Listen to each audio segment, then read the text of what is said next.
مجھے حملہ کرتے دیکھا کہ سہیلیاں خوف سے بے ہوش ہو گئی، جبکہ شہزادی زخمی ہو کر بے ہوش ہو گئی۔ بادشاہ نے مجھے تلاش کرایا تو میں اپنے محل میں سویا ہوا ملا۔ مجھے پکڑ کر بادشاہ کے پاس لے جایا گیا۔ بادشاہ بے حد غصے میں تھا، لیکن میں نے صاف انکار کر دیا کہ میں تو گنبد بے در میں گیا ہی نہیں۔ میرے محل کے غلاموں اور کنیزوں نے بھی گواہی دی کہ میں تو صبح سے محل سے ہی نہیں نکلا تھا۔ اس پر بادشاہ نے مجھے موت کی سزا تو نہ دی، لیکن مجھے وزارت سے نکال دیا اور میرا محل اور سارا سامان چھین لیا، اور میں یہاں اپنے آبائی مکان میں آ گیا۔ بوڑھے نے کہا، تو کیا آپ واقعی گنبد بے در میں نہیں گئے تھے؟ امرو نے حیران ہو کر پوچھا۔ ہاں، میں قطعی واقعی نہیں گیا تھا اور آج تک نہیں گیا، بوڑھے نے جواب دیا۔ تو پھر وہ کون آدمی تھا جسے بادشاہ اور اس کے درباروں نے بھی دیکھا؟ اور شہزادی اور اس کی سہیلیوں نے بھی؟ امرو نے اور زیادہ حیران ہوتے ہوئے پوچھا۔ یہی تو مسئلہ تھا، بادشاہ سلامت نے شاہی نجوموں سے پوچھا تو اس نے حساب لگا کر بتایا کہ شہزادی کو زخمی کرنے والا میں نہیں تھا، بلکہ ایک بہت بڑا جادوگر تھا جو میرے روپ میں گیا تھا۔ اس جادوگر کا نام باتورا جادوگر ہے، لیکن اسے نیلا سرخ جادوگر کہا جاتا ہے، کیونکہ اس کے چہرے کا آدھا حصہ اور ٹھوڑی کا رنگ گہرا سرخ ہے، اور جبکہ چہرے کا دوسرا آدھا حصہ نیلا ہے۔ شاہی نجومی کے مطابق اس جادوگر کو اپنے جادو کی طاقت کے لیے شہزادی ستارہ کا خون چاہیے تھا، اور وہ خون جادو کے قانون کے مطابق یہ خون حاصل نہ کر سکتا تھا۔ اس لیے اس نے جادو کا ایک پتلا میری شکل کی صورت میں اور قد و قامت بنا کر بھیجا اور شہزادی کو زخمی کر کے اس کی گردن سے خون نکال کر لے گیا۔ بادشاہ سلامت نے شاہی نجومی کے بیان کی وجہ سے بھی مجھے قتل نہ کرایا۔ میں نے بھی جن نجومیوں سے پوچھا ہے، سب نے یہی جواب دیا ہے، لیکن میرے پاس بے گناہی کا ثبوت نہیں ہے۔ میں چاہتا ہوں کہ تم اس نیلے سرخ جادوگر کو پکڑ کر اس کو منوا لو اور بادشاہ کو ثبوت دے دو، تاکہ میری عزت بحال ہو سکے۔ میں تمہیں جتنا برا نظر آ رہا ہوں، میں اتنا برا نہیں ہوں، لیکن میں اپنی بے عزتی اور فکر کی وجہ سے برا ہو گیا ہوں۔ میں تمہیں منہ مانگا انعام دوں گا، بوڑھے نے کہا۔ پھر پہلے پیشگی انعام دے، امرو نے کہا۔ تو بوڑھے نے جلدی سے اٹھ کر ایک الماری سے ہیرے جواہرات سے بھری ہوئی ایک تھیلی اٹھا کر امرو کو دے دی۔ امرو نے جلدی سے تھیلی اپنی زنبیل میں ڈالی اور سردار احمد سے وعدہ کر لیا کہ وہ جلد ہی اس نیلے سرخ جادوگر کو نہ صرف ہلاک کر دے گا، بلکہ اس سے سردار احمد کے لیے ثبوت بے گناہی بھی حاصل کر لے گا۔ چنانچہ بوڑھا بے حد خوش ہوا اور امرو اس سے اجازت لے کر سرائے میں پہنچا، اور وہاں کمرے میں پہنچتے ہی اس نے کمرے کا دروازہ بند کیا اور زنبیل میں سے بولنے والی گڑیا نکال کر اس نے اس کے سر پر انگوٹھا رکھ کر دبایا تو گڑیا کی آنکھیں زندہ انسانوں جیسی ہو گئی۔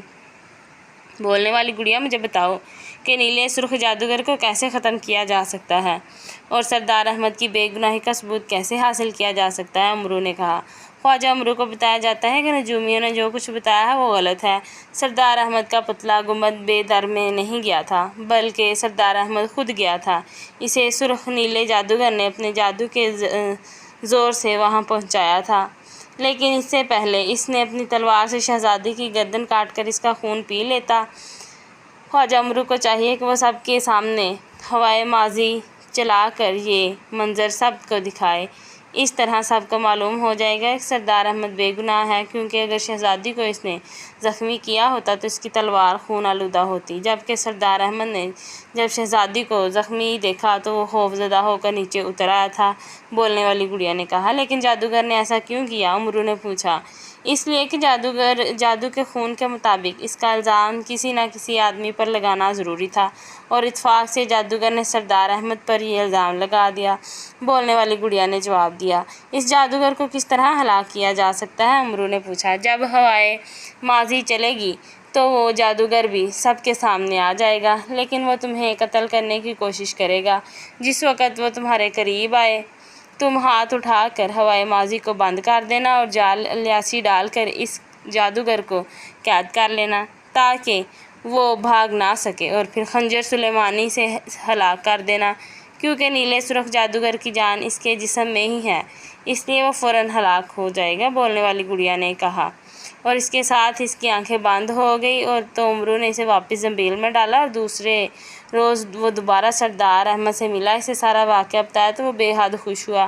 پھر سردار احمد سمیت امرو بادشاہ سے ملا۔ بادشاہ چونکہ اسے جانتا تھا، اس لیے بادشاہ نے امرو کے کہنے پر شہزادی ستارہ اور اس کی سہیلیوں اور درباروں سب کو گنبد بے در کے سامنے اکٹھا کر لیا تاکہ سب یہ منظر دیکھ سکیں۔ امرو نے زنبیل میں سے ہوائے ماضی والی شیشی نکالی اور اسے کھول کر اس نے دل ہی دل میں ہوائے ماضی چلنے اور شہزادی کے زخمی ہونے والے منظر کے سامنے آنے کا سوچا تو ہر طرف تیز ہوا چلنے لگی، اور پھر سب نے دیکھا کہ گنبد بے در سے سردار احمد ہاتھ میں تلوار اٹھائے سہما ہوا اور خوف زدہ حالت میں نیچے اترتا نظر آنے لگا۔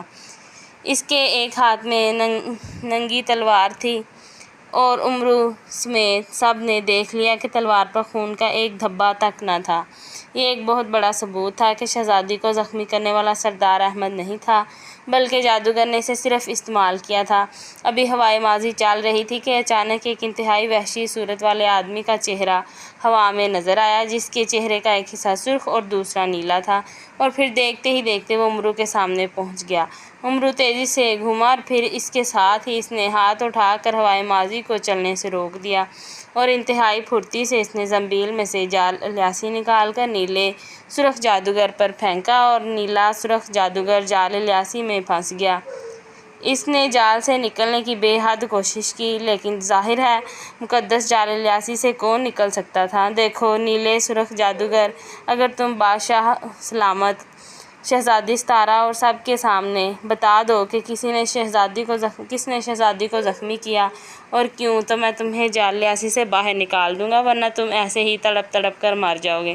امرو نے کہا تو نیلے سرخ جادوگر نے وہی بات سب کے سامنے دہرا دی جو بولنے والی گڑیا نے امرو کو بتائی تھی۔ اس طرح بادشاہ، شہزادی اور تمام درباریوں پر سردار احمد کی بے گناہی ثابت ہو گئی۔ اس جادوگر نے میری بیٹی کو زخمی کیا ہے، اس لیے اس کی سزا موت ہے، بادشاہ نے کہا۔ لیکن مجھے تو سردار احمد نے انعام دینے کا وعدہ کیا تھا، اس کی بے گناہی کا ثبوت مہیا کر دوں، اور وہ میں نے کر دیا ہے۔ جادوگر کو ہلاک کرنے کے لیے تو نہیں کہا تھا، اور نہ ہی اس کے لیے کوئی انعام دینے کا وعدہ کیا تھا۔ پھر میں جادوگر کو کیوں ہلاک کروں؟ امرو نے کہا۔ اگر تم اس جادوگر کو ہلاک کر دو تو میں تمہیں تمہارا منہ مانگا انعام دوں گا، بادشاہ نے فوراً کہا۔ لیکن تم وعدہ کر چکے ہو کہ مجھے جال سے رہا کر دو گے، جادوگر نے کہا۔ ہاں، میں اپنا وعدہ بھی پورا کروں گا اور بادشاہ سے انعام بھی لوں گا، امرو نے مسکراتے ہوئے کہا، اور اس کے ساتھ ہی اس نے جال کو ہٹا لیا۔ لیکن اس سے پہلے کہ جادوگر سنبھلتا، امرو نے بجلی کسی تیزی سے زنبیل میں سے خنجر سلیمانی نکال کر اس کے سینے میں اتار دیا۔ اسی لمحے ایک دھماکہ ہوا اور ہر طرف سرخ دھواں پھیل گیا۔ میرا نام باتورا ہے، باتورا جادوگر تھا، مجھے نیلا سرخ جادوگر بھی کہتے تھے، مجھے امرو یار نے یاری سے مار ڈالا۔ جادوگر کی روتی ہوئی آواز سنائی دی اور پھر خاموشی چھا گئی۔ اس کے ساتھ ہی دھواں ختم ہوا تو وہاں جادوگر کی لاش پڑی ہوئی تھی۔ بادشاہ اور شہزادی اور سب درباری جادوگر کی لاش دیکھ کر بے حد خوش ہوئے۔ سردار احمد بھی خوش تھا کہ اس کی بے گناہی بادشاہ، شہزادی اور سب پر ثابت ہوگی۔ چنانچہ اس نے بھی وعدے کے مطابق امرو کو انعام دیا۔ پھر بادشاہ نے بھی امرو کو اتنا انعام دیا کہ امرو بے اختیار خوشی سے ناچنے لگا۔